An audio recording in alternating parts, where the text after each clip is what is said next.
थांखि लानानै दिनै नैबे चिरांनि लावख्रिगुरि गामियाव दावबायफैदों। जों दिनै बेयाव फैनायनि जाहोनानो जाहैबाय चिरां जिल्लानि रुनिकाटा सान्तिपुर ओनसोलनि बे लावख्रिगुरि गामियाव जेनाखि जोंनि न' बां गैजायै दैजों जेरावनाखि दैनि गाग्लोबनाय दं गामियाव बे दैजों गाग्लोबजानानै न' बां सिलिंखार गैया जानानै एसे हाग्रायाव बिथांमोनहा आश्रय लाहैदोंमोन। दा BTR सरकारजों हाग्रा बिफाननि जों बिथांमोनहा एभिक्सन खालामजादों। एभिक्सन खालामजानानै दिनै जोंनिनो बर' एबा ट्राइबेल माहारि रायजो राजा माखासे बे लावख्रिगुरि गामियाव एसे हाग्रायाव आश्रय लाहैदोंमोन। दै खुरखानानै न' बां सिलिंखार जानानै दा बे दुखुनांथाव जाथायखौनो बे दुखुनांथाव रायजो राजाफोरखौनो जों नायनो थाखाय All Assam Tribal Sangha आरो BTR Co-ordanation कमिटिनिफ्राय जों दिनै नुजाफैदों आरो दुखुथिया बिथांमोन एभिक्सन खालामजानाय बिथांमोन रायजो राजाफोरजों जों रायलायदों, भाब बिनिमय खालामलायदों, सुखु दुखुनि बाथ्राखौ जों मिथिदों, बाहागो लादों। दा जोंनि बुंनांगौआ बेनो जे BTR सरकारनि जेनाखि हाग्रा बिफान बिथां EM रन्जित बसुमतारी दा बिथाङा हाग्रा ओनसोलखौ रिजार्भखौ रैखा खालामनायनि नामाव जाबायदि जोंनि बर' एबा ट्राइबेल रायजो राजाफ्रा हाग्रायाव आश्रय लायोबा जेबायदि एभिक्सन खालामदों हाग्राखौ रैखा खालामनायनि नामाव बेवहाय जोंहा बुंनांगौ बाथ्रा गैया। खिन्थु गावजों गाव बर'जों बर'नि हायावनो बर'लेण्डआवनो बर'नि फिसाफोरखौ एसे कनसिडार खालामनायनि ओंथि दंमोन, कनसिडार खालामजायोमोन। एबा जिहेतु दिनैहाय बे लावख्रिगुरि गामिनि जेनाखि होखारजानाय उच्चेद खालामजादों BTR सरकारजों बिथांमोना जिहेतु ओरैनो हाग्राखौ दखल खालामनानै थाहैयाखै। बिथांमोना जाय गामियाव दंमोन बे गामिखौ जों नायजोब्बाय। कमप्लिटलि गामिखौ दैया खुरखानानै जेनाखि गराखहनिया होननानै बुङो बेहाय बाला अन्थाइ हाफाव जाजोब्बाय। दा बेयावथ' मानसिनि थानायनि खुनु रोखोम उपयोगि नङा। बेवहाय बोरै संसार जानो, बेवहाय बोरै जिउ खुंनो। दा बे हिसाबै मोनसे हाग्रा ओनसोलाव बिथांमोनहा प्लास्टिक होना आश्रय लाहैदोंमोन। खिन्थु दैया जेब्ला बेयाव खुरखानानै बिथांमोननि गामिखौ सिलिंखार खालामदों, गतिके सरकारनाव BTR सरकारनावबो प्राकृतिक दुर्योगनि मोनसे बिकल्प प्राकृतिक दुर्योगजों बिध्वस्त जानाय रायजो राजाफोरखौ मोनसे बेबस्था लानायनि बिकल्प लामा रायजोनाव सरकारनाव दङमोन। बेखौसो खालामनांगौमोन। बिथांमोनखौ बे दै खुरखानाय प्राकृतिक दुर्योगजों बिध्वस्त जानाय रायजो राजाफोरखौ गुबुन मोनसे जायगायाव बिथांमोनखौ एसे आश्रय होनायनि बेबस्थाखौ सरकारा लानांगौमोन। नाथाय बेखौ खालायालासे डाइरेक्टलि जेराव बिथांमोनहा आश्रय लाहैदों बेवहाय एभिक्सन खालामबाय, न' बां सिलिंखार खालामबाय। दिनै बिथांमोनहा आलाय आथानि जानानै दं। बियो जों ट्राइबेल रायजो राजा एबा बर' रायजो राजानि थाखाय मोजां बाथ्रा नङा, बे दुखुनि बाथ्रा। नंखायनो जों खावलायदों BTR सरकारा बेबायदि खालायबाय थायालासेनो जोंनि बर'लेण्डआवनो हाग्रा ओनसोलानो जा जियानो जा जोंनि रायजो राजाफोरनि गावनि हारि रायजो राजाफोरनि सायाव जाहाथे बेबायदि हाग्रा रैखानि नामाव बेबायदि एभिक्सन खालामना आलाय आथानि खालामबाय थायालासेनो मोजां सिन्था खालामनानै जाहाथे मोजां थांना थानायनि बेबस्थाफोरखौ खालामो। बिथांमोनखौ बेबायदि एभिक्सन खालायालासेनो गुबुन सरकारि हाफ्रावबो बिथांमोनखौ लांनानै दोनहैनायनि बेबस्था खालामनो हायोमोन। आरो BTR बा BTCआ जिहेतु मोनसे ट्रेन्सफार डिपार्टमेन्ट, बिथांमोनहा माने आसाम नङा, बिथांमोनानो सुखिया भाबै खामानिफोरखौ मावनो हायो आरो बे बेबस्थाखौ लानो हायोमोन। दा बे जों BTR सरकारखौ खावलायदों बिथांमोनहा जा खालामबाय एभिक्सन थाबैनो बिथांमोनहा बबेयाव थागोन मोजां रैखाथि गोनां थावनियाव थानानै बिथांमोनहा जाहाथे थांना थानायनि राहा लामा मोनो बे बेबस्थाखौ BTR सरकारा खालामनांगौ। BTR सरकारा बेखौ खालामथारनांगौ। जों बेखौ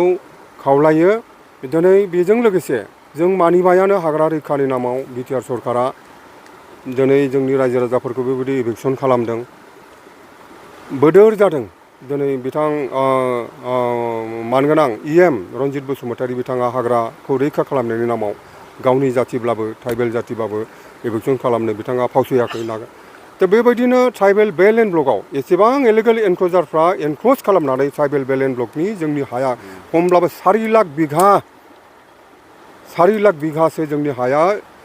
अबैध बेदखलकारिफोरजों बेदखल जानानै दङ। नुनो मोनदों दि बाहायनो थांनाय बावैसो सिगां गुवाहाटि गोजौ बिजिरसालिनि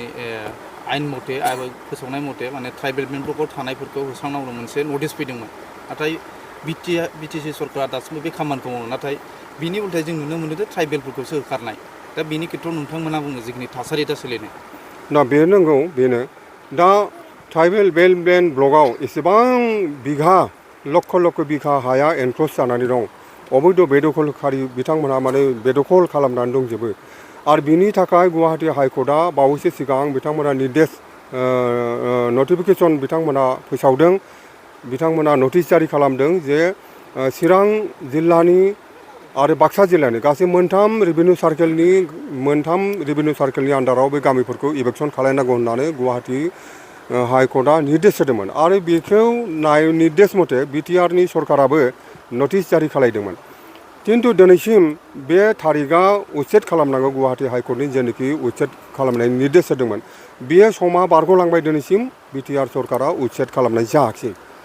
मानो उच्चेदखौ जायाखिसै मानो उच्चेदा जायाखिसै दिनैसिम बिनि थाखाय जों सरकारखौ दाबि खालामदों सरकारखौ सन्देह खालामदों जों खुनु राजनैतिक दलनि पक्षपात नङा जों बिर'धिबो नङा जों गासैबो जोंनि मा बिपिएफ मा इउपिपिएल मानो खारन आगोलनि बिपिएफनि सरकाराबो 15 बोसोराव खुनु अबैध' बेदखलखारिखौ गामि मोनसेबो न'खरसेबो बिथांमोना उच्चेद खालामाखै दा बेबायदि राजनैतिक खारनाव होननानै जों सानना लादों राजनैतिक खारनाव जुदि जोंनि पार्टिया जोंनि सरकारफोरा जुदि बेबायदि जोंनि हा हु ट्राइबेलनि सय सम्पतिखौ जुदि बेबायदि जोंनि जेनाखि सांबिधानिक अधिकार सांबिधानिक सुरक्षानि फारसे बिथांमोना गोसो होआब्ला उच्चेद खालायाब्ला जोंनि ट्राइबेल एबा बर'नि हा हु सय सम्पतिया जोबस्रांलांगोन नामा फोजोबगोन नामा बिथांमोना राजनैतिक स्वार्थनि थाखाय बे जोंनाव ट्राइबेल संघनाव मोनसे प्रश्न जादों दा नंखायनो जोङो खुनु राजनैतिक दलनि जों बिर'धि जों बयखौबो मोजां मोनो मानोना राजनैतिक दला गोबां जाति जनगोष्ठीखौ लानानै राजनैतिक दलब्लाबो जिहेतु इउपिपिएलआनो होन बिपिएफआनो होन बिथांमोनहा जिहेतु जोंनि ट्राइबेल एबा बर' दैदेनगिरिफोरजोंनो दैदेनजानाय राजनैतिक पार्टि हिसाबै जोंहा समर्थन दं नाथाय बे समर्थननि ओंथिया बे नङा जे जोंनि ट्राइबेलनि सुरक्षा ट्राइबेलनि सांबिधानिक अधिकारखौ बिथांमोना खर्ब खालामगोन नामा बेवहाय जों सापर्ट गैया नंखायनो जोंनि बे थामोनथा ट्राइबेल हारिनि बर' हारिनि जेनाखि थामोनथा बेखौ बिथांमोना रैखा खालामनांगौ आरो बेखौ खालायालासेनो ट्राइबेल बेल्ट ब्लकनि अबैध' बेदखलखारिफोरखौ दिनैसिम उच्चेद खालायालासेनो जोंनि हारिखौसो जोंनि ट्राइबेल हारिखौसो बर' हारिखौसो हाग्रा रैखानि नामाव उच्चेद खालामबाय थानाया बे मानिजाथाव नङा बिनि थाखाय जों सरकारखौ गरिहना होयो आरो इयुनाव बेबायदि खालायालासेनो जाहाथे बिटिआरनि हाग्रा बिफान बिथांमोनहा जाहाथे मोजां बिबेसना खालामनानै खामानिखौ मावलाङो जों बेखौ आसा खालामो आरो जों बेखौ दाबि खालामो जों बेनि गेजेरजों मिथिनो मोनबावदों जे बिटिआरनि हाग्रा बिफाननि इएम रनजित बसुमतारी एभिक्सननि बेलायाव खुनु कमप्रमाइज गैया जे नटिस ओंखारदों बेखौ खालामगोन आरो एभिक्सनखौ जों खालामबाय थागोन नाथाय जों नुनो मोनाखैदि दिनैनि जे खेथ्रआव लावख्रिगुरिनि जायगायाव बिथांमोना हा गैजायनि थाखाय मोनसे जायगा आश्रय लादों बिथांमोन हगारदों नाथाय एसे सिगां जे ट्राइबेल बेनि नटिस ओंखारनायखौ खामानिखौ मावाखै दा बिथांमोना कमप्रमाइज खालामा होनाया मानि थाखाय बुंनो हायाखै सोदोबथिया बिथांनि बे कमप्रमाइज खालामा होननायाव मस्ट वेलकाम ट्राइबेल संघआ नाथाय बिथाङा गावनि हारिखौ ट्राइबेल हारिखौ बर' हारिफोरखौ उच्चेद खालामनायनि खेथ्रआव कमप्रमाइज गैया होननाया बेसेबां आजावजाथाव खोथा बेसेबां मोजां बाथ्रा बियो साननो गोनां कमप्रमाइज खालामनो नाङा बेखौ जों वेलकाम खालामो नाथाय ट्राइबेल बेल्ट ब्लकनि एनक्ल'जारफोरखौ इभेक्सन खालामनायाव उच्चेद खालामनायाव बिथांमोना कमप्रमाइज खालामनो नाङामोन नाथाय बेखौ खालायाखै जोंनि गावजों गावसो गावनि हारिनि बेलायावसो उच्चेद खालामनो कमप्रमाइज खालामा होननाया बियो मोजां बाथ्रा नङा बेयो मोजां बाथ्रा नङा गतिके ट्राइबेल एबा बर' हारिया हाग्रा बंग्रायाव थानायनि अधिकार दं ट्राइबेल संघआथ' जों बेखौ थायो मानोना ट्राइबेला बर' हारिया एबा ट्राइबेल हारिया हाग्रा बंग्रायाव गोदो गोदायनिफ्रायनो थाखायो आरो हाग्रा बंग्राखौ सिफायनानै बेखौ साब सिखोन खालामनानै मानसि हारिनि मानब जातिनि थानायनि उपयोगी खालामनाया ट्राइबेल एबा बर' हारियानो खालामदों नंखायनो हाग्रा बंग्रायाव थानायनि ट्राइबेल एबा बर'हा मोन्थाय दङ दिनै बिथांमोनहा हाग्राखौ रैखा खालामनायनि नामाव जे आयेननि दहाय होनानै बेबायदि खालामदों बेवहाय बिथांमोना मोजां बिबेसना खालामफिननांगौ होननानै जों सानो इयुनाव जाहाथे बेबायदि खालामनाया थिग नङा नङाब्ला जोंनि रायजो राजाफ्रा जुदि बेबायदि गावनि हायावनो गावनि रायजोआवनो गावनि बिथायावनो गावनि सिथ्लायावनो जुदि गावनि हारिया जुदि बेबायदि आलाय आथानि जाबाय थानांगौबा हाग्रा रैखानि नामाव बियो जों रावनिबो थाखाय मोजां नङा आं बिटिसि सरकारखौ हाग्रा बिफानखौ मानगदेर बिथां रनजित बसुमतारी इएम बिथांखौ खावलायो ट्राइबेल संघनिफ्राय बिथाङा जाहाथे मोजां सिन्था खालामनानै इयुनाव बेबायदि गावनि हारिनि गेजेराव गावनि ट्राइबेल हारिखौ बेबायदि हाग्रा रैखानि नामाव जाहाथे बिदि आलाय आथानि खालायालासेनो माबा जुदि मावनांगौ थायोब्ला मोजां सानै हयै बिथांमोननि थानाय आश्रयनि लामाखौ खालामग्रोनानै बिथांमोननि जिउ खांनायनि बिथांमोननि रायजो जानायनि जायगाफोरखौ जिहेतु सरकाराथ' हानि अभाब जायाखै गोबां सरकारि हा दं नङाना बेफोरावबो लांनानै दोनहैग्रोनो हायो जाहाथे बेबायदि मोजां सिन्था खालामनानै बिथांमोना खामानि मावो दिनै ट्राइबेल बेलेन्ड ब्लकआव ओरैबायदि माने एंक्ल'ज 4 लाखसो बिघायानो दिनै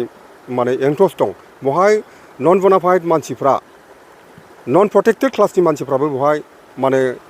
बेदखल खालामनानै दं नंगौ बेवहाय प्रटेक्टेड क्लासनि मानसिफ्राबो माबानो आवग्रिनानै दङ बेनिखायनो जों BTR सरकारखौ जों 2000 आगोलनि बोसोराव 2022आवबो जोङो BTR सरकाराव जों मेम'रेन्डाम होदों BTR सरकारजों रायलायदोंमोन जे उच्चेद खालायनांगौ ट्राइबेल बेलेन्ड ब्लकनि जेसेबांनाखि बेदखलकारि सन्देहजनक नागरिक बिथांमोननि जेनाखि बेदखल खालामनानै दं 3 लाख बिघानि बारा बेखौ उच्चेद खालायनांगौ बिथांमोनहा कमिटमेन्ट होदोंमोन बिथांमोनहा बिथां हाग्रा बिफाननि जेनाखि EM बिथांनोबो जों मेम'रेन्डाम होदों आरो BTRनि जेनाखि मानगोनां चिफ गाहाय प्रमद बर' बिथांनोबो जों होदों किन्तु दिनैसिम उच्चेदा जायाखै आरो जोङो बे आयदायाव रायलायनो थाखाय BTRनि चिफ मानगोनां बिथां प्रमद बर' बिथांजों सावरायनो थाखाय ट्राइबेलनि जोंनि बेलेन्ड ब्लकनि समस्याफोरखौ सावरायना समाधान खालामनो थाखाय जों एपइन्टमेन्ट बिबाय थादोंमोन नाथाय एपइन्टमेन्टखौबो दिनैसिम जों ट्राइबेल संघआ मोननाय जायाखै दिनै बे लावख्रिगुरि गामियाव दुखुथिया बिथां होखारजानाय होस्रांजानाय बिथांमोनजों जों बेखौ सुखु दुखुखौ बाहागो लाफैनो मोननानै थासारिखौ मिथिफैनानै जों गोजोननाय मोन्दों आरो BTR सरकारजों दाबि खालामदों जों आगोलबो दाबि खालामदों जे गावनि ट्राइबेल हारिनि गेजेराव खालामनांगौ माबा मोनसे थासारि फैयोब्लाबो बेबायदि खालामनो नाङा खालामालासे बिथांमोना जाहाथे मोजां राहा लायो खालामनायनि सिगां बेखौ खावलायो आरो ट्राइबेल बेलेन्ड ब्लकनि अबैध बेदखलकारिफोरखौ इलिगेल एनक्ल'जारफोरखौ इभिक्सन खालायथारनांगौ जों दिनैबो दाबि खालामो इयुनावबो खालामलांबाय थागोन गोजोन्थों